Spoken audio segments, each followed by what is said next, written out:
अनेक घर बुली बुली देखी आसिली। कहार बासी सेज उठे जाइनी तो कहार बासी दांडे झाड़ू मुठा मते मराइनी।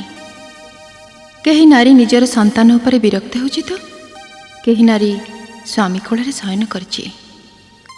हेले ए श्रिया हीन चांडाळुणी हेले मध्य प्रभातरु शଯ୍ୟା त्याग करी नित्य कर्म समाप्त परे मोर पूजा आराधना लागिची। एथर ताको मो दर्शन दिए। श्रिया उठ श्रिया मु आसीची। ए माँ तमे तमे आसीच माँ ए चांडाळुणी घर को विजे करियो बोली मोर विश्वास नथिला माँ। धन्य हेली माँ धन्य हेली मनीष जन्म मोर सार्थक हैला। मोर प्रणति घेना कर माँ। उठ श्रिया तो पूजारे मु संतुष्ट होइछि। तोर भक्ति एठी को मते टाणी आनिछि। कह तू मोठारो की बर चाह तते अदय हेई मोर किछि नाही। सुप्रसन्न देवे खेला जानानी घेना कर मारे मोर दयिनी लक्ष्य पद्म गाई गोष्ठ कुमार हस्ते सुना चूड़ी कोड़े कुमार जे धन धान्य पुरु घर जे बंची रही चारि जुग जाए दिया मते बर जे। शेष बर व्यतीत मु तते अन्य चारि गोटी बर प्रदान करुची। श्रिया मर्त्य जन्म लाभ करी कहीं केबे अमर रहे नहीं। तेणु अमर बर देवा मो द्वारा संभव नुहे। तेबे मृत्यु परे तू वैकुंठरे निश्चय स्थान पाइबो। दे श्रिया तो हस्त बढ़ा अन्न मते प्रदान कर। माँ मु चांडाळुणी हीन मु जाने श्रिया जो चांडाळुणी भक्ति बलरे महालक्ष्मी को निजर कुड़िया को टाणी आनी पारिछि ता हाथ बढ़ा भोग देवारे विलंब कहीं। मु तो पूजारे अत्यंत संतुष्ट होइछि। श्रिया दे भोग लागी कर। तुम पूजार मंत्र मु जानेनी माँ।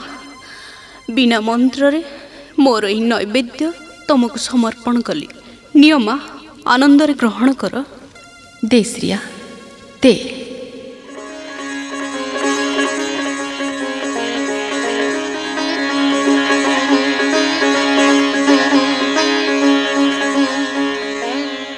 जगन्नाथ जगन्नाथ आदेश करंतु अग्रज। देखिलु लक्ष्मींकर आस्पर्धा देखिलु तो। लक्ष्मी आपणको कथार अर्थ मु ठीक बुझी परनी भाई। सुण कालिया बदन रे लक्ष्मी घटाइला अघटन। सुण कालिया बदन रे लक्ष्मी घटाइला अघटन। सुण कालिया बदन रे 60 पौटी भुवन रुचिला खाइला चंडाल अन्न। लक्ष्मी चांडाळर अन्न खाइला किंतु काहे की? मार्गशीर मास गुरुवार आज लक्ष्मी पूजा घरे घरे। श्रिया नामे एक चंडाळुणी सेही अन्न रांधि निज करे। अति आनंद रे भाई बहु आंभ थालिए अन्न भुंजिले। ओ तू हसुचु जगन्नाथ मो कथा तोर प्रति विश्वास हैला नहीं। ना ना ता नुहे अग्रज आपणको कहिबा यथार्थ। किंतु लक्ष्मी तो किछि अपराध करि नाहंती। संसारर पड़ियात्री से 56 कोटी जीवंकर पालन कर्त्री। जी तांको भक्ति रे डाकिबो से ताको प्रसन्न हेबे। तांकर करुणा हेले दांडर भिकारी आरोहण करिब राजसिंहासन। आउ तांकर अकरुणा हेले राजा मध्य भिक्षापात्र धरिब। एथिरे ब्राह्मण चांडाळर भेदभाव नाही अग्रज। ओ तू तेबे नाटकर सूत्रधर। किंतु देख जगन्नाथ मोर शेष निष्पत्ति लक्ष्मी श्रीमंदिर को प्रवेश करि पारिब नाही। आज ठार सिंहद्वार तापे बंद। आउ थरे विचार करी देखंतु अग्रज। सागर मंथनरु जेतेबेले लक्ष्मी जन्म नेले सेतेबेले वरुण राजा देव ब्राह्मण अग्नि को साक्षी रखी କନକ ବେଦୀ ଉପରେ ମୋରି ହାତରେ ତାକୁ ଅର୍ପଣ କଲେ ଆଉ 10 ଦୋଷ ପାଇଁ କ୍ଷମା ମଧ୍ୟ ମାଗିଥିଲେ। ଆପଣଙ୍କ ବିଚାରରେ ଚାଣ୍ଡାଳର ଅନ୍ନ ଭୁଞ୍ଜିବା ଯଦି ଲକ୍ଷ୍ମୀଙ୍କର ଅପରାଧ ହେଇଥାଏ ତେବେ ତାହା ତ ହେଲା ତାଙ୍କର ଗୋଟିଏ ମାତ୍ର ଅପରାଧ। ଏଇ ଥରକ ପାଇଁ ତାଙ୍କୁ କ୍ଷମା ଦେବା କ'ଣ ଆମର କର୍ତ୍ତବ୍ୟ ନୁହେଁ ଭାଇ? খুব শাস্ত্র পড়িছু নাই?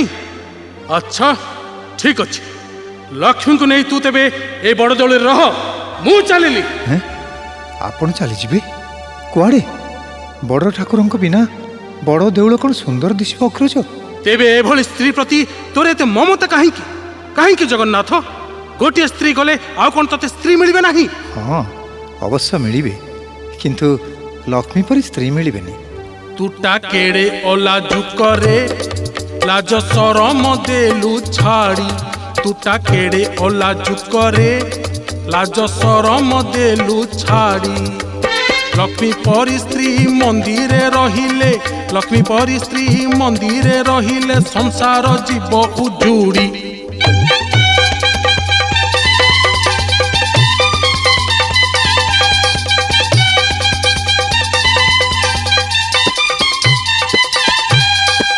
ଅନସର ପୁଳି ଅମାଲୁକା କରା ନଅଣ୍ଟିଲା ତାଙ୍କୁ ଯଦି, ଅନସର ପୁଳି ଅମାଲୁକା କରା ନଅଣ୍ଟିଲା ତାଙ୍କୁ ଯଦି। ମନ ଖୋଲା କଥା କହି ଦେଇଥିଲେ ପ୍ରତିକାର କରିଥାନ୍ତି।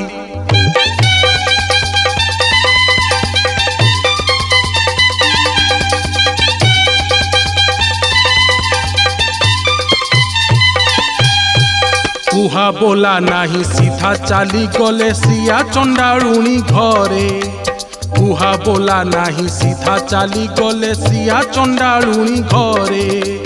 তাহা তো তিয়ারি রন্ধা অন্ন খাই ফেরুচন্তি শ্রীমন্দিরে।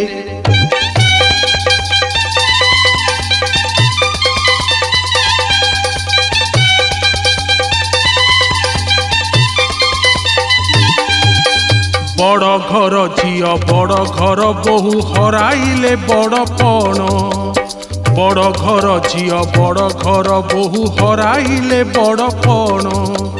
বড় দেউଳରେ পুরাইবা নাহি দুঃখ কর নাহি মন। এই তো লক্ষ্মী আসুଛନ୍ତି, ମୁଁ ଏଥର ବାହାର ଆଡ଼େ ଚାଲି ଯାଉଛି ଜଗନ୍ନାଥ। ମନେ ରଖ, ତୁ କଦାପି ତାଙ୍କୁ ଭିତରେ ପ୍ରବେଶ କରାଇ ଦେବୁ ନାହିଁ। ନା ନା ଅଗ୍ରଜ, ଆପଣ ବରଂ ନିଜେ ଏହାର ସମାଧାନ କରିଯାଆନ୍ତୁ। ମୋତେ ଏଭଳି ନିଷ୍ଠୁର ଆଦେଶ ଦିଅନ୍ତୁ ନାହିଁ। ଆପଣ ମୋତେ ଏହି ଭୀଷଣ ପରୀକ୍ଷାରେ ପକାନ୍ତୁ ନାହିଁ ଭାଇ।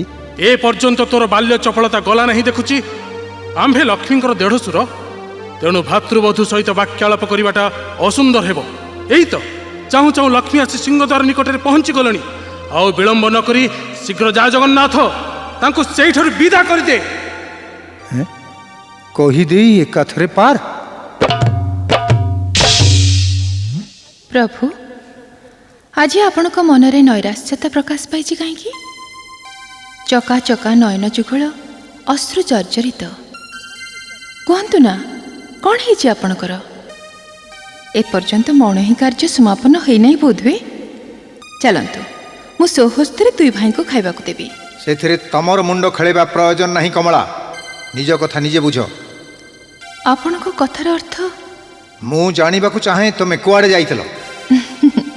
ହୋ, ଏକଥା କ'ଣ ଜଗତର ନାଥ ଜଗନ୍ନାଥଙ୍କୁ ବୁଝାଇବାକୁ ହବ? ତଥାପି ମୁଁ ତୁମ ମୁହଁରୁ ଶୁଣିବାକୁ ଚାହେଁ। ଆଜି ମାର୍ଗଶିର ମାସ ଗୁରୁବାର। ପ୍ରତ୍ୟେକ ହିନ୍ଦୁ ଘରେ ଆଜି ମୋର ପୂଜା। ତେଣୁ ସେହି ଭକ୍ତମାନଙ୍କଠାରୁ ପୂଜା ପାଇବା ପାଇଁ ମୁଁ ଆଜି ପ୍ରତ୍ୟେକ ପୁରପଲ୍ଲୀରେ ଘରେ ଘରେ ବିଜେ କରିଥିଲି। ଆଉ ପେଟ ଭରି ଭୋଗ ମଧ୍ୟ ଖାଇଥିଲ? ହଁ, ମୁଁ ଶ୍ରିୟା ଚାଣ୍ଡାଳୀ ନାମକ ଏକ ଭକ୍ତ ହାତରୁ ନୈବେଦ୍ୟ ଗ୍ରହଣ କରି ସନ୍ତୋଷରେ ଭୋଜନ କରିଛି ପ୍ରଭୁ।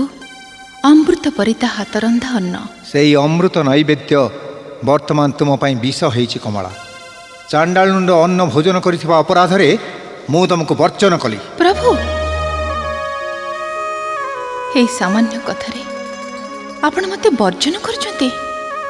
10 ଦୋଷ କ୍ଷମା ଦେବା ପରିବର୍ତ୍ତେ ଏକମାତ୍ର ଦୋଷ ପାଇଁ ଏତେ ବଡ଼ ଶାସ୍ତି? ପଛ କଥା ଥରେ ସ୍ମରଣ କରନ୍ତୁ ପ୍ରଭୁ।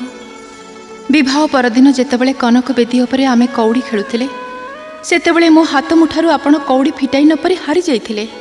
ଆଉ ସେହି ସମୟରେ ଆପଣ ମୋତେ ଗୋଟିଏ ବର ମଧ୍ୟ ଦେଇଥିଲେ। से कथा कौन आपण भूली जाइछन्ति प्रभु? कि बर मु तुमको देइथिली? सप्ताहर 7 बार मध्यरु प्रति गुरुवार दिन मोर पूजा हुए। से दिन मु ब्रह्मठारु कीट पर्यंत समस्त प्राणीकर भल मंद निजे बुली देखी बोली बर मागिथिली प्रभु। आपण आनंद होई तथास्तु बोली कहिथिले। किंतु अतीत को अतीत रख कमला। ता छड़ा ए आदेश तुमको मु दौनी देइचंती अग्रज हलपाणी। स्त्री जोगु भाई ठारु भाई पृथक हेबा कथा शास्त्र सम्मत, किंतु भाई जोगु कहीं स्त्री को परित्याग करबा कथा ए पर्यंत सुना जाय नै। वृथा वाक्यालाप करी समय नष्ट करे नै लक्ष्मी। तम जोगु मु मोर अग्रजଙ୍କ आदेश को अवमानना करि पारिबिनी। तुम एठु चली जाओ। बेस मु चली जीवी। ए कथा पिता को कही यार प्रतिकार मध्य करिबी। हाँ हाँ तम पिता वीरपण रे संसार रे अद्वितीय, तेणु अहर्निशी घोर गर्जन करी तांकर वीरत्व प्रदर्शन करुचंती। तांकर से गर्जन एते कर्ण कटुचे सेथुर मुक्ति पाइबा पई मु मोर मंदिर चतुष्पार्श्व रे मेघनाद प्राचीर निर्माण करिछि। तमे सेई पितांक गृह को चली जाओ कमला। से चाहिले तुमको एक योग्य वर हस्तर अर्पण करिवे। आपण मो पितांकर निंदा करुचंती, मोर नारीत्व को असम्मान करुचंती। आपण शीघ्र मते छाड़पत्र दियंतु। मु एठारे दंडे मत रहिबा को चाहेना। छाड़पत्र प्रथा आम जाति रे नाही कमला। मु 6 मास पई अन्न वस्त्र बंदोबस्त कर दे पारे। जाओ एठु तुमे फेरी जाओ, नचेत अग्रज बलराम तुमको कदापि क्षमा देबेनी। आपण को भर्छना मो सह्य करि पारुनी प्रभु। स्वामी हे जदि स्त्री रो मन कथा न बुझिले तेबे मु एठारु चली जाउछि, किंतु जीवा समय रे मु आपण को अभिशाप दे जाउछि। जाउछि मुहि एबे होई अनाथिनी, मोर एही अभिशाप थाओ तुम्भे घेनी।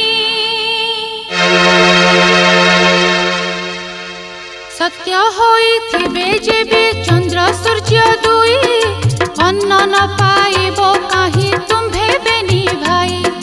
12 वर्ष परिजन्ते मागी बुलुथिब, अन्न वस्त्र जल आदि किछि न पाइब।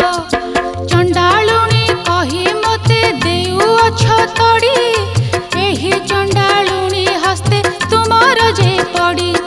निज हस्ते अन्न जेबे परसिबी मुहि, से दिन भुंजिब प्रभु तुम्भे बेनी भाई। से दिन भुंजिब प्रभु तुम्भे बेनी भाई। दियो प्रिय मन खोली अभिशाप दियो। पत्नीद्रोही जगन्नाथ आज तमर से अभिशाप को फूल चंदन परि मस्तक धारण करिब। लक्ष्मी मन दुख करनी प्रिय। किछि दिन अंते अग्रजों को बुझाई मु तुमको निश्चय नहीं आसबि। आपण को दया पे साधुवाद जनाउछि। हाँ आपण रखंतु मोर ये अष्टरत्न अलंकार। जो स्त्रीर स्वामी पर अधिकार नहीं, स्वामी को अलंकार तार बा कि अधिकार। नियंतु प्रभु, मु निज हस्तरे समस्त अलंकार खोली देउछि। ना ना तुम ता करनी कमला, तुम ता करनी। स्वामी थाउ थाउ अंगभूषण खोलिबा स्त्रीर उचित नुहे। ता छड़ा से अलंकार तुम निकट रे थिले विपद आपदरे निश्चय कर्मरे लागिब। स्वामी थाई जो स्त्री अनाथिनी, अलंकार बा तार कौन हब? आपण याकु रखंतु प्रभु। पुनर्विवाह करी एही अलंकार गुड़िक ताकु पिंधाई देबे। पिताए। लक्ष्मी लक्ष्मी लक्ष्मी।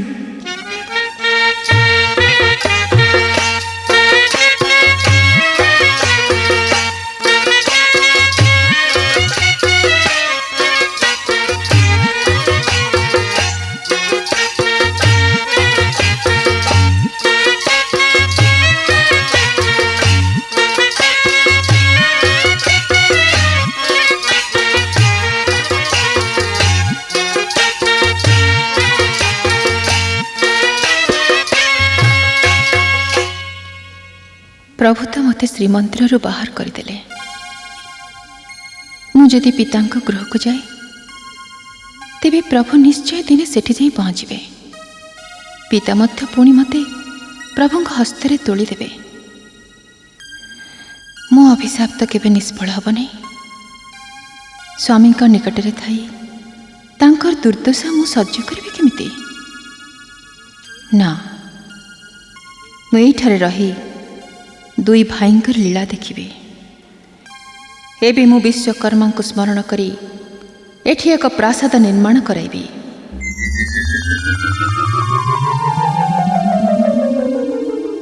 महाजगत जननी मोर प्रणाम ग्रहण करंतु।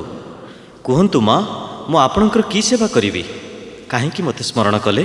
विश्वकर्मा, प्रभु मते चांडालुणी कही श्रीमंदिर खौड़ाई देइचंती। तेणु मोर रहिया पई एठारे एक कुटीर निर्माण कर दियो। अंतिम समय तक मु एठारे ही रहिबी। यथा आज्ञा माँ। एई देख माँ, मु आपणक पई 300 कोश व्यापी एही अट्टालिका निर्माण कली।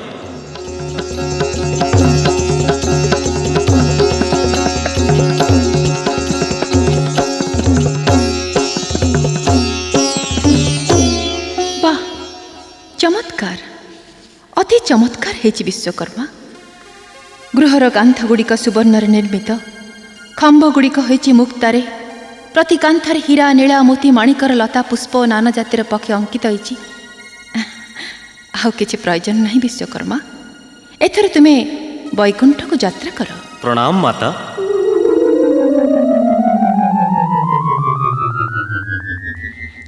रहिया पई आउ कोनसी चिंता नहीं।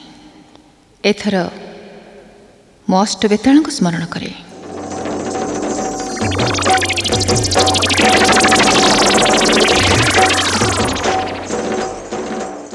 प्रणाम माता। आदेश करंतु, आमको कौन करबा हेबो? हे अष्ट बेताल बेग होई चल मंदिर प्रवेश कर। 60 बहुटी अनथिब तहि आनंद रे ग्रास कर। धन संपदाण खातिर बहुटी तियण हे धन संपदाण।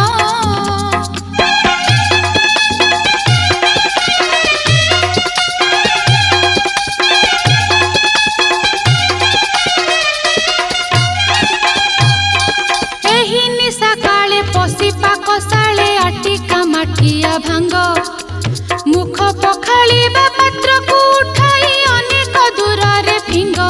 पानी कौड़ी गोटी किछि न रखी आनिब एता हे काणी कौड़ी गोटी। हेले माँ, एते कथा कला बेलू जदि ठाकुर मानकर निद्रा भंग हुए? बड़ ठाकुर बलराम भारी रागी माँ, तांकु मोर भारी डर। तुमे माने से भय करने। मो आदेश रे निद्रा देवी आगुरु जाई गाढ़ निद्रार दुई भाई को अचेत कराइथिबे। दिन 2 घड़ी पर्यंत तांकर निद्रा भंग हेब नहीं। जाओ। जाऊछु माँ।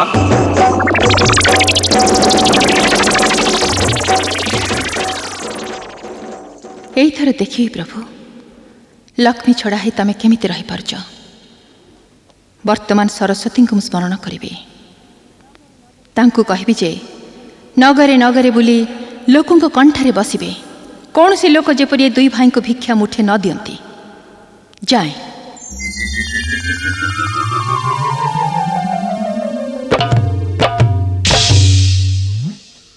अरे जगन्नाथ, दिन आसी एते हेलानी, एपर्यंत आमे सोई पड़िले। उठिया। रत्नपलंक परिवर्ते आमे दौड़ी खटियारे शोचे। पाट वस्त्र परिवर्ते ए गैरिक वस्त्र पिंधिचे। देहर अष्ट अलंकार मध्य नहीं। जगन्नाथ, जगन्नाथ। आपण विश्राम नियंतो अग्रज, राति आउरी अनेक बाकी। ओहो, अरे अलसुआ, आखि खोली देख आमर अवस्था कौन हेची। कांगाल साजिछे आमे कांगाल। मंदिर लूट हेची। मंदिर लूट हेची? हाँ। ये आमर भ्रम धारणा अग्रज, ये असंभव। मु भाबुची ये सबु लक्ष्मींकर माया। तांकरी अकरुणारू आमर आज ये दुर्दशा। ओहो, पुणी से लक्ष्मी। किंतु जगन्नाथ, से जे आमर सान बहु, से आमको ये दुर्दशा देबे कहीं? अच्छा, तू जे आग पानी ढाले आण, मुखटा पखाड़िबा। भंडार घर शून्य होइछि अग्रज। मुख पखाड़िबाकू जल मुंदाए नाही कि पात्र भी खंडिए नाही। तेबे दासी सब गले कुआडे कौन करुछंती सेमाने जानती नहीं बलराम क्रोध कले सृष्टि प्रलय करिब बोली। अग्रज दासी माने लक्ष्मी सहित चली जाइछंती। तेबे कौन लक्ष्मी को परित्याग करी आमे भूल करिछे जगन्नाथ? से कथा अवश्य मु कहि पारिबिनी अग्रज। लक्ष्मी ना धरले तो आपण रागी जाउछंती। काली रातिरु भोजन होई नाही चलिलु पाकशाला देखिबा। आपण एठ थांतु मु पाकशाला भीतर को जाउची। जा श्रीमंदिर आज श्रीहीन दिशुची चारिआडे केवल पुरी रही निस्तब्धता। यार कारण कौन ही पारे? जगन्नाथ जगन्नाथ भीतर पशि अधुआ मुहरे एका एका भोजन कलु कि? अग्रज पाकशाला रे खुद कणिका भी नाही। भोजन करी कौन खाली देह मुहरे कला बोली हवा सार हला। हाँ तोर गोरा देहरे कला बोली ही भारी असुंदर दिशुथिबो। तो द्वारा किछि काम ही पारिबनी। चल चल प्रथमे इंद्रद्युम्न नदी को जाई स्नान करिबा। बहुत भोक हेलानी। हाँ सुन स्नान पर आमे ब्राह्मण बेशरे बोली भिक्षा मागिबा। ता नहले आमर अन्य किछि उपाय नाही रे जगन्नाथ। हौ आसंतु।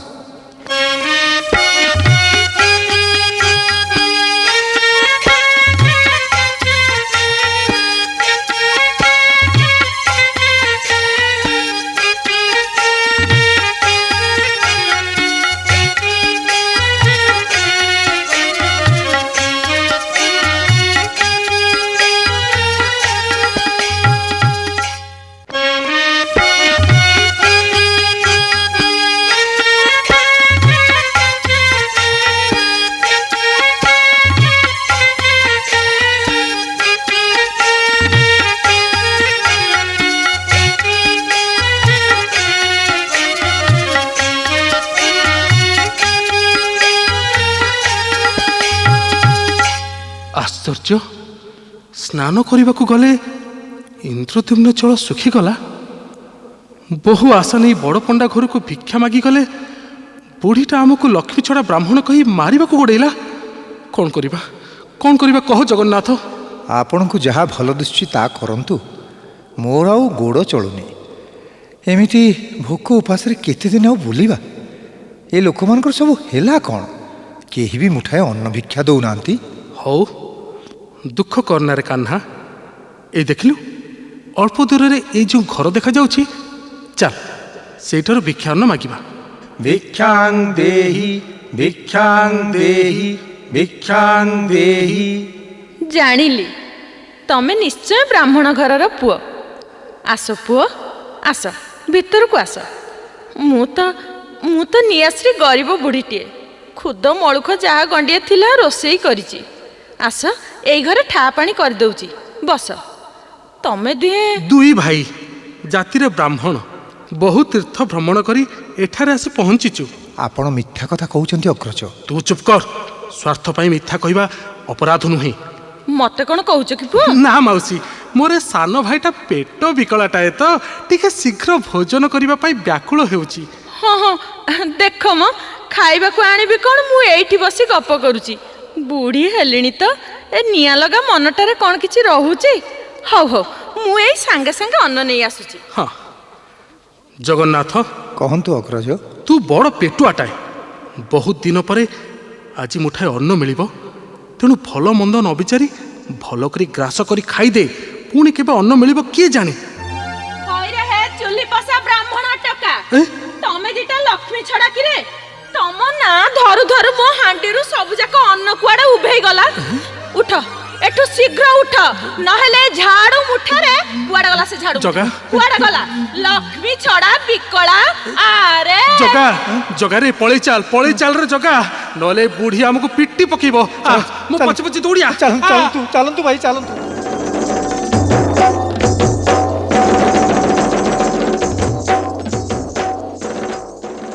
ओहो सांघातिक विपदरु बंची गले रे जगन्नाथ। कौन करिबा?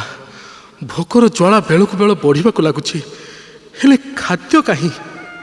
अरे जगन्नाथ देखिलु ये अल्प दूर रे गोटे पद्म पोखरी दिशुची ना कौन? हाँ दिशुची तो।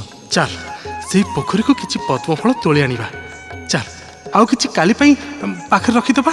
ଅଗ୍ରଜ ମୁଁ ଆଉ ଚାଲିପାରୁନି, ଭୀଷଣ ଭୋକ ଲାଗୁଛି। ଓହୋ, ସବୁ ନିୟତିର ଇଚ୍ଛାରେ ଜଗନ୍ନାଥ, ଯାହା କପାଳରେ ଲେଖା ଅଛି ତାହା ଆମେ ନିଶ୍ଚୟ ଭୋଗ କରିବା। ଆରେ ଇଏ ତ ସେଇ ପଦ୍ମ ପୋଖରୀ। ହେଲେ ଅଗ୍ରଜ, ଇଏ କ'ଣ ହେଲା? ଇଏ ତ ଜଳ ଶୂନ୍ୟ। ଆଉ ପଦ୍ମ ଫଳ କଥା ପଚାରୁଛି ବା କିଏ? ଛାଡ଼, ଆମ ଭାଗ୍ୟ ଖରାପ। ଏଇ ତ ଜଣେ ଯୋଗୀ ଏଇଆଡ଼କୁ ଆସୁଛି, ତାକୁ କିଛି ଭିକ୍ଷା ମାଗିବା। ହେଇଠି ଯୋଗୀବର, ଟିକେ ଶୁଣିବେ କି? ମତେ ଡାକିଲେ ଗୋସାଇ ମହାପ୍ରଭୁ? ହଁ। କ'ଣ କହିବେ ଶୀଘ୍ର କୁହନ୍ତୁ। ଆଜି ମହାଲକ୍ଷ୍ମୀଙ୍କ ଦୟାରୁ ପେଟ ଭରା ଦିବ୍ୟ ଭୋଜନ ଗଣ୍ଡିଏ ମିଳିଗଲା। ଲୋଭରେ ଗଣ୍ଡାଏ ଅଧିକ ଖାଇଦେଲି ତ ପେଟଟା ଟିକେ ଓଜନିଆ ଲାଗୁଛି ଆଉ। ତେଣୁ ଘରେ ପହଞ୍ଚି ଟିକେ ବିଶ୍ରାମ ନେବା ପାଇଁ ତରତର ହେଉଛି। ଆମର ଗୋଟିଏ ଅନୁରୋଧ ରକ୍ଷା କରିବ ଯୋଗୀବର। ଆମେ ଦୁଇ ଭାଇ ଭିକ୍ଷୁକ ବ୍ରାହ୍ମଣ। ତା ବୋଲି ଏଠି କ'ଣ ମୋ ବାପର ପିଣ୍ଡ ପକେଇବା ନା କ'ଣ? ନା ନା, ମୁଁ ତାହା କହୁନାହିଁ। ଆମେ ଅନେକ ଦିନ ହେଲା କିଛି ଭୋଜନ କରିନାହୁଁ ଯୋଗୀବର। ଯଦି ଦୟାକରି ତୁମ ଥାଳରୁ ଆମକୁ କିଛି ଅନ୍ନଦାନ କରନ୍ତ, ତେବେ ତୁମର ବହୁତ ଧର୍ମ ହୁଅନ୍ତା। ହୟ ଗୋସାଇଁ, ତୁମେ ଦୁହେଁ ଲକ୍ଷ୍ମୀ ଛଡ଼ା କିଅ? ହୟ ଏ 56 କୋଟି ଜୀବଙ୍କୁ ଲକ୍ଷ୍ମୀ ଠାକୁରାଣୀ ଅନ୍ନ ଦେଇ ପାଳିଛନ୍ତି ଟି। ହେଲେ ତମେ ଦୁହେଁ ଅନେକ ଦିନ ହେଲା ଉପାସ। ହାୟରେ ବିଧାତା, ତା ଛଡ଼ା ଜଣେ ଭିକାରୀକୁ ଆଉ ଜଣେ ଭିକାରୀ ଭିକ୍ଷା ମାଗିବା କଥା। ହଉ, ବ୍ରାହ୍ମଣ ଲୋକ ହେଇ ଯଦି ମୁହଁ ଖୋଲି ମାଗିଲଣି, ତେବେ ନିଅ ଆଉ। ଦିଅ ଯୋଗୀବର, ମୋର ଏଇ ଗାମୁଛା କାନିରେ ଢାଳି ଦିଅ। ମୋ ଥାଳରୁ ଅନ୍ନ ଗଲା କୁଆଡ଼େ? ଜାଣିଲି ତୁମ ଦିଟାଙ୍କୁ ଲକ୍ଷ୍ମୀ 3 ପାଦ ଛାଡ଼ିଛି। ତୁମ ନାଁ ଧରୁ ଧରୁ ମୋ ଥାଳରୁ ସବୁ ଯାକ ଅନ୍ନ କୁଆଡ଼େ ଉଭେଇଗଲା। ଯା, ବାହାର ଯା ଏଠୁ, ନହେଲେ। ଥାଉ, ଆଉ ରାଗ କରନି ଯୋଗୀବର, ଆମେ ଚାଲି ଯାଉଛୁ। ଆରେ ଲକ୍ଷ୍ମୀ ଛଡ଼ା ଗୋସାଇଁ, ଯଦି ଦିବ୍ୟ ଭୋଜନର ଆଶା ଅଛି, ତେବେ ଏଇ ଯେଉଁ ସମୁଦ୍ର ଦିଶୁଛି ସେଇଠାକୁ ଚାଲିଯାଅ। ସେଠାରେ ଇନ୍ଦ୍ରଭୁବନ ଭଳି ଗୋଟେ ଉଆସରେ ଜଣେ ନାରୀ ତୁମାମ ଭଳିଆ ଦୁଃଖୀ ରକ୍ଷୀଙ୍କୁ ଅନ୍ନ ବସ୍ତ୍ର ବିତରଣ କରୁଛନ୍ତି। ସାକ୍ଷାତ ଲକ୍ଷ୍ମୀ ତ ଆଉ। ଭାରି ଦୟାବତୀ। ତୁମେ ଦିଟା ଯେମିତି ବିକଳା ନା, ସେଇଠିକି ଗଲେ ତୁମ ଇଚ୍ଛା ପୂର୍ଣ୍ଣ ହେବ। କଥାରେ ନାହିଁ, ମେଇଆ ଛେଳିକି ଶାଣ ଦିଆ ଖଣ୍ଡା, ପେଟ ପୋଡ଼ା କାଙ୍ଗାଳକୁ ଢେକା ଢେକା ମଣ୍ଡା। ଯାଅ, ଖାଇବ ଯାଅ। ଆଉ ପୁଅ ଭାରିଜା ପାଇଁ ଜାଉଁଳି ବାନ୍ଧି ନେଇଯିବ। ମୁଁ ଚାଲିଲି।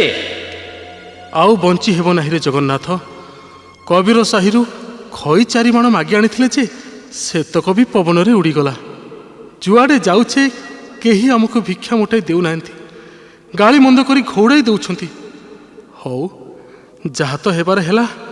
ଏଥର ଟିକେ ବଡ଼ ବଡ଼ ପାଉଣ୍ଡ ପକେଇ ସାଗର କୂଳ ପର୍ଯ୍ୟନ୍ତ ପଳେଇ ଚାଲ, ସେଇଠି ନିଶ୍ଚୟ ଭୁରି ଭୋଜନ ମିଳିବ। ପ୍ରଚଣ୍ଡ ଖରାରେ ସମୁଦ୍ର ବାଲି ନିଆଁ ପରି ଦାଉ ଦାଉ ହେଉଛି। ମୁଁ ଏଥିରେ ଚାଲିପାରିବିନି ଅଗ୍ରଜ, ପାଦ ମୋର ତାତି ଯାଉଛି। କଷ୍ଟ ନ କଲେ କୃଷ୍ଣ ମିଳନ୍ତି ନାହିଁ ରେ ଜଗନ୍ନାଥ। ତୁ ମୋରି ପଛେ ପଛେ ମୁଣ୍ଡରେ ଗାମୁଛା ପକେଇ ଚାଲିଆ।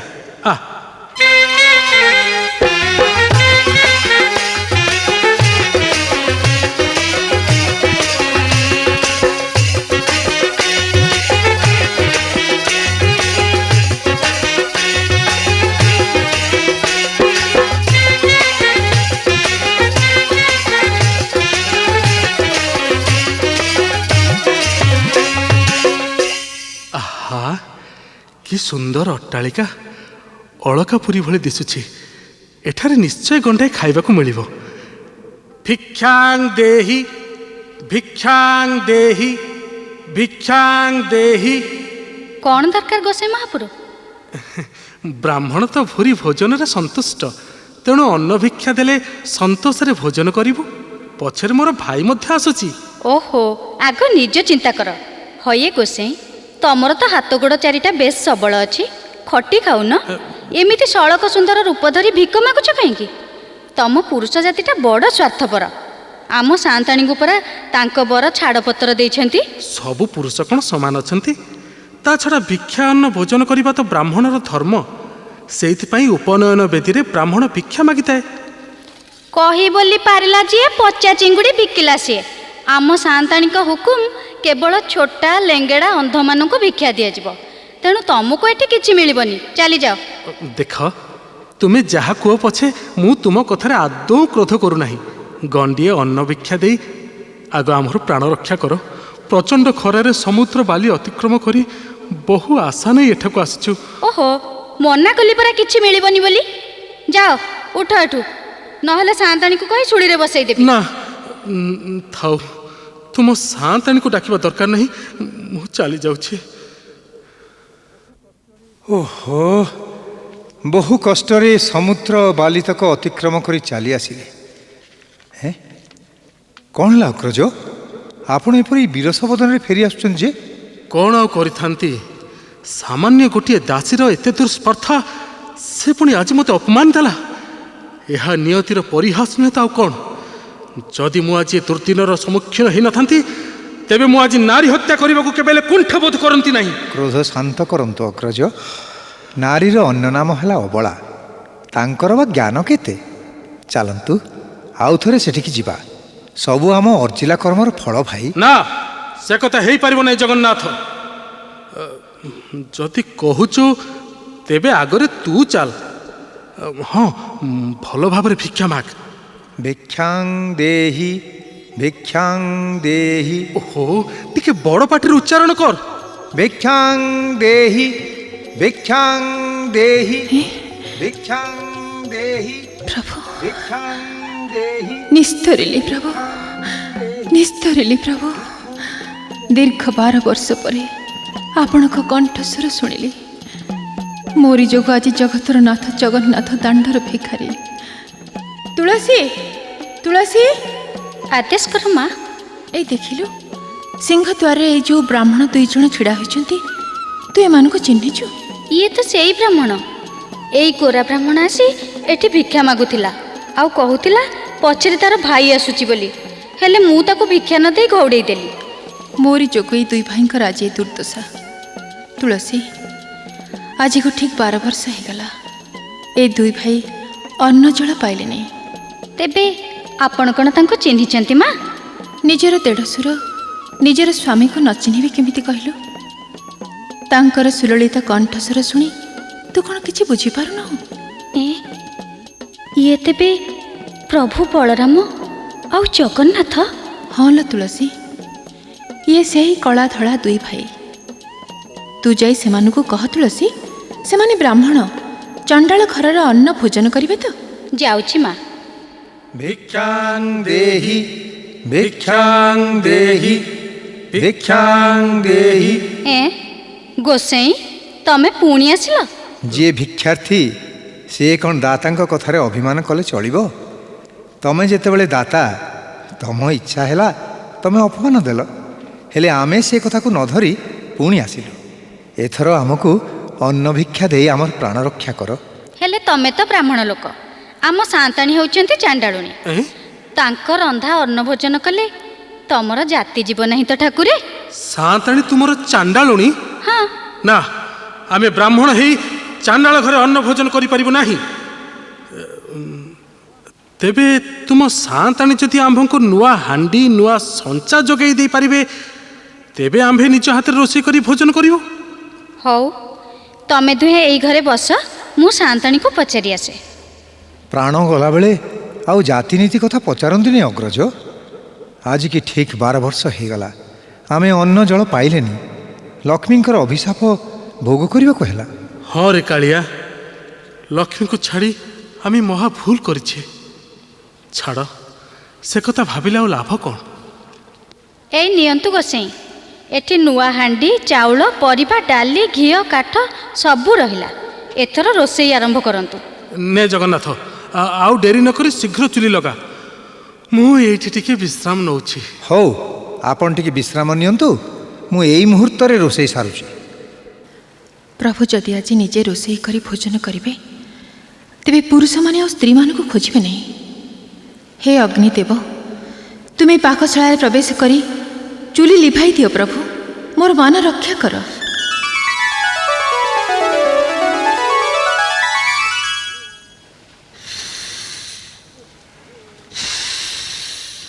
ଓହୋ, ଦିନ ଯେ ଆସି କେତେ ହେଲାଣି। କିରେ ଜଗନ୍ନାଥ, ରୋଷେଇ ସରିଲା ନା ନାହିଁ? ନା ଏକା ଏକା ବସି ସବୁ ଖାଇଦେଲୁଣି? ଓହୋ, ଇଏ ଚୁଲି ଫୁଙ୍କି ଫୁଙ୍କି ମୋ ଆଖି ପୋଡ଼ିଗଲାଣି ଭାଇ। ଇଏ କାଠ ଆଦୌ ଜଳୁନି, ଆଉ ଖାଇବି କ'ଣ? ଜଳୁନି? ମୁଁ ଜାଣିଥିଲି ତୋ ଦ୍ୱାରା କିଛି ହବନି। ତୁ ଗୋଟେ ପେଟୁ, ଖାଲି ପେଟ ଭରା ଭୋଜନ କରି ଜାଣିଛୁ। ଉଠୁ ଉଠୁ ଅଧୁଆ ମୁହା, ମୁଁ ନିଜେ ରୋଷେଇ କରିବି। ଯା ତୁ ବିଶ୍ରାମ ନେ।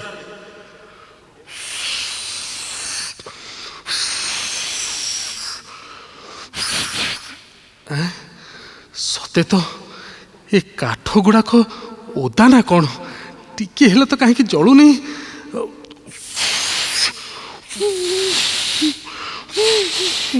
ଓହୋ, ଧୂଆଁରେ ଆଖି ପୋଡ଼ିଲାଣି ରେ ବାବା। ନା, ଇଏ ରୋଷେଇ କାମ ମୋ ଦ୍ୱାରା ହେଇପାରିବନି। କୁଆଡ଼େ ଗଲା, କୁଆଡ଼େ ଗଲା ସେ କାଠ ଫାଳିଆ? ଏ କାଠ ଫାଳିଆରେ ହାଣ୍ଡିଟାକୁ କ'ଣ ହେଲା ଗୋସାଇଁ? ରୋଷେଇ କେତେ ଦୂର ଗଲା? ଛେନା ଗୁଡ଼ ହେଲା। କୋଉଠୁ ଓଦା କାଠ ଗୁଡ଼ାଏ ଆଣି ଦେଇଗଲୁ ଯେ ନିଆଁ ତାକୁ ଦେଖିଲେ ଡରୁଛି। ଆଉ ରୋଷେଇ ନା ଫସେଇ? କ୍ଷୁଧାର୍ଥ ବ୍ରାହ୍ମଣକୁ ହଇରାଣ କରି ତମେ କିଛି ଭଲ କଲ ନାହିଁ। ମୁଁ ତ ଆଗରୁ ସେଇ କଥା କହୁଥିଲି, ତମେ ଅଣ୍ଡିରା ଚଣ୍ଡିରା ଲୋକ, ଏସବୁ କାମ ପାରିବନି। ହଉ ବସ, ମୁଁ ନିଜ ହାତରେ ତମ ଦେହରେ ତୈଳ ମର୍ଦ୍ଦନ କରିଦେବି। ମୋ ଦେହରେ ତୈଳ ମର୍ଦ୍ଦନ କରିଦେବୁ ତୁ? ହଁ, ଇଏ ତ ମୋର ପରମ ସୌଭାଗ୍ୟ। ଦେବତାଙ୍କ ଅପେକ୍ଷା ବ୍ରାହ୍ମଣଙ୍କର ସେବା କଲେ ଅଧିକ ପୁଣ୍ୟ ମିଳିଥାଏ। ହଉ, ତୋ ଇଚ୍ଛା।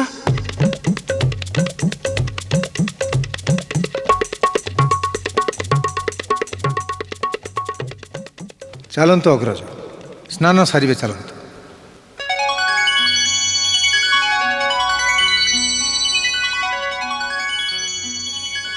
ସାନ୍ତାଣୀ, ଦୁଇ ଠାକୁର ସ୍ନାନ କରିବାକୁ ଗଲେଣି। ତେବେ ତାଙ୍କ ପାଇଁ ଠା ପାଣି କରିଦେ। ଅଗୁରୁ ଚନ୍ଦନ ଗୋଳି ରଖିଦେଇଥା, ପାଟବସ୍ତ୍ର ମଧ୍ୟ ରଖିଦେ। ମୁଁ ଅନ୍ନ ବାଢ଼ୁଛି।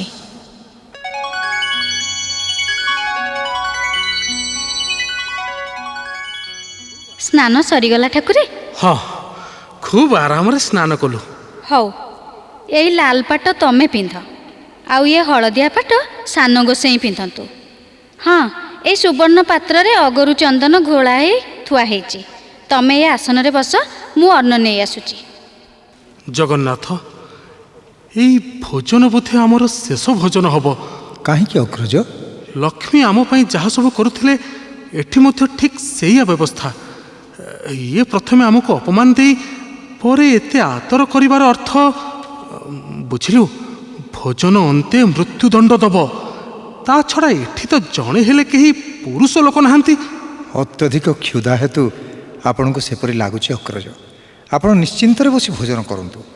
ଏଇ ଥାଳିରେ ଆପଣ ବସନ୍ତୁ, ଆଉ ଏଇ ଥାଳିଟି ସାନ ଗୋସାଇଁଙ୍କର। ମୁଁ ଭିତରୁ ଆଉ ସବୁ ଆଣେ। ଆଉ ଡେରି କରନାରେ ଜଗନ୍ନାଥ, ଆଉ ଡେରି କରନା। 12 ବର୍ଷ ପରେ ଅନ୍ନ ଗଣ୍ଡାକୁ ମିଳିଛି। ଡେରି କଲେ ଏ ଗଣ୍ଡାକୁ ବି ଚାଲିଯିବା କିଛି ଅସମ୍ଭବ ନୁହେଁ। ଡାଲି ତରକାରୀ ଆସିଲେ ତ ଭୋଜନ କରିବା। ଓହୋ, ତୁ କ'ଣ କରୁଛୁ କର, ମୁଁ ମୋ କାମ କରୁଛି। କିଓ ବଡ଼ ଗୋସାଇଁ, ତମ ଥାଳିରୁ ଅନ୍ନ ଗଲା କୁଆଡ଼େ? ନାଇଁ, ବହୁତ ଭୋକ ହଉଥିଲା ତ, ତେଣୁ ଟିକେ ଆଗ ହୋଇ 2-4 ଗୁଣ୍ଡା ଖାଇଦେଲି। ହଉ, ଶାନ୍ତିରେ ବସି ଭୋଜନ କର। ଯାହା ଦରକାର ହବ ଲାଜ ନ କରି ମାଗିବ। ଏ ରନ୍ଧା ଠିକ୍ ଲକ୍ଷ୍ମୀଙ୍କ ରନ୍ଧା ଭଳି ଲାଗୁଛି ରେ ଜଗନ୍ନାଥ। ଅମୃତ ଭଳି ସୁସ୍ୱାଦୁ। ଆହା, ଶାନ୍ତି, ଅତି ଶାନ୍ତି। ଆମ୍ଭେ ସନ୍ତୋଷରେ ଆଶୀର୍ବାଦ କରୁଛୁ, ତୁମ୍ଭ ସାନ୍ତାଣୀଙ୍କର ମଙ୍ଗଳ ହେଉ, ଯୁଗେ ଯୁଗେ ତାଙ୍କର ଯଶ ରହିଥାଉ। ଉଠ ଉଠ ଜଗନ୍ନାଥ। ନା ଆଉ କିଛି ନବୁ? ରୁହନ୍ତୁ ଠାକୁରେ, ଉଠନ୍ତୁ ନାହିଁ, ମୁଁ ପୋଡ଼ପିଠା ନେଇ ଆସୁଛି। ପୋଡ଼ପିଠା? ଲକ୍ଷ୍ମୀ ଆମକୁ ଭୋଜନ ଶେଷରେ ପୋଡ଼ପିଠା ଦଉଥିଲେ, ଏଠି ବି ସେଇ ବ୍ୟବସ୍ଥା? ନା ନା ନା, ଏସବୁ ମଙ୍ଗଳ ସୂଚକ ନୁହେଁ। ଏହାର ରହସ୍ୟ କ'ଣ ରେ ଜଗନ୍ନାଥ? ଧରି ନିଅନ୍ତୁ, ଏସବୁ ସେ ଲକ୍ଷ୍ମୀଙ୍କର ମାୟା। କ'ଣ ଭାବୁଛ ଠାକୁରେ? ଏଇ ପୋଡ଼ପିଠା ନିଅନ୍ତୁ। ତମ ସାନ୍ତାଣୀ ବାହାସା ହେଲେଣି? ଏ ମା, ତମେ ପତର ଗୋଟେଇବା ଲୋକ ତୋଟାମୂଲ କରୁଛ କାହିଁକି? ଘରକୁ ଆଦର ସମ୍ମାନ କରି ଡାକି 9 ତିଅଣ 6 ଭଜା କରି ଖାଇବାକୁ ଦେଲୁ ବୋଲି ତମେ ଆମ ସାନ୍ତାଣୀଙ୍କ ବାହାଘର କଥା ପଚାରୁଛ? ଯାଉଛି, ସାଙ୍ଗେ ସାଙ୍ଗେ ତାଙ୍କୁ ଏଇ କଥାଟା ଜଣେଇଦେବି। ଶୁଣ ଶୁଣ ଶୁଣ, ରାଗ କରନା। ଜଗାଟା ପିଲା ଲୋକ, କହୁ କହୁ କ'ଣ ପଦେ ପାଟିରୁ ବାହାରିଗଲା। ସେ କଥାକୁ ଏମିତି ଧରି ବସିଲେ ଚଳିବ? ହଉ ହେଲା ବାବା ହେଲା। ଏଇ ତାମ୍ବୁଳ ନିଅନ୍ତୁ, ଆପଣ ଏଇ ପଲଙ୍କ ଉପରେ ବିଶ୍ରାମ କରନ୍ତୁ। ସାନ ଗୋସାଇଁ, ଆପଣଙ୍କୁ ସାନ୍ତାଣୀ ଭିତରକୁ ଡାକୁଛନ୍ତି। କ'ଣ ହେଲା? ଏ ଘରେ ପୁରୁଷ ହେଲେ ଜଣେ କେହି ନାହିଁ? ତା ଛଡ଼ା ଆମ୍ଭେ ଜ୍ୟେଷ୍ଠ ଥାଉ ଥାଉ କନିଷ୍ଠ ଠାରେ ତୁମ୍ଭ ସାନ୍ତାଣୀଙ୍କର କି ପ୍ରୟୋଜନ? ଯା କହିଦେ, ଏଠାକୁ ଆସି କୁହନ୍ତୁ। ନା ଗো ନା, ତାଙ୍କ ସାଙ୍ଗରେ ପରା ସାନ୍ତାଣୀଙ୍କର ଗୋପନ କଥା। ନା ତା ହେଇପାରିବ ନାହିଁ। ଚାଲ ମୁଁ ନିଜେ ଯିବି ନିଜେ। କିନ୍ତୁ ସେ ତ ଆପଣଙ୍କୁ କଥା କହିବେ ନାହିଁ। ଜଗନ୍ନାଥ ଏ ନିଶ୍ଚୟ ବିପଦର ସୂଚନା। ଚାଲ ଏଠାରୁ ପଳେଇବା ଚାଲ। ଆପଣ ଆଦୌ ଚିନ୍ତା କରନ୍ତୁ ନାହିଁ ଅଗ୍ରଜ, ମୁଁ ଏଇ ସାଙ୍ଗେ ସାଙ୍ଗେ ଫେରି ଆସିବି। ଚାଲ। ମା ମା କ'ଣ ହେଲା? ସାନ ଠାକୁର ଅନ୍ତପୁରକୁ ବିଜେ କରୁଛନ୍ତି। ତୁ ସତ କହୁଛୁ ତୁଳସୀ? ସତରେ କ'ଣ ଏତେ ଦିନେ ମୋର ମନସ୍କାମନା ପୂର୍ଣ୍ଣ ହେବ? ଦିଅ ସଖୀ ମଙ୍ଗଳ ହୁଳହୁଳି, ଦିଅ ସଖୀ ମଙ୍ଗଳ ହୁଳହୁଳି। ବଜା ମଙ୍ଗଳ ବାଜା ଆସନ୍ତି କାଳିଆ ରଜା, ବଜା ମଙ୍ଗଳ ବାଜା ଆସନ୍ତି କାଳିଆ ରଜା। ବନ୍ଦାଇବା ପାଦ ପଦ୍ମ ଦୀପାଳି ଜାଳି, ଦିଅ ସଖୀ ମଙ୍ଗଳ ହୁଳହୁଳି, ଦିଅ ସଖୀ ମଙ୍ଗଳ ହୁଳହୁଳି। ପ୍ରଭୁ ଏଇ ଦାସୀର ପ୍ରଣାମ ଗ୍ରହଣ କରନ୍ତୁ। ପ୍ରଭୁ ଠିଆ ହେଲେ କାହିଁକି? ଅନ୍ତପୁରକୁ ଆସନ୍ତୁ। ଦୀର୍ଘ 12 ବର୍ଷ ପରେ ଆପଣଙ୍କର ଦର୍ଶନ ଲାଭ କରି ପାପ ନେତ୍ର ମୋର ପବିତ୍ର ହେଲା। ପାଦ ଦେଖାନ୍ତୁ ପ୍ରଭୁ। ଏହି ସୁବାସିତ ଜଳରେ ଆପଣଙ୍କର ପଦ ଧୌତ କରି ଜୀବନ ସାର୍ଥକ କରିବି।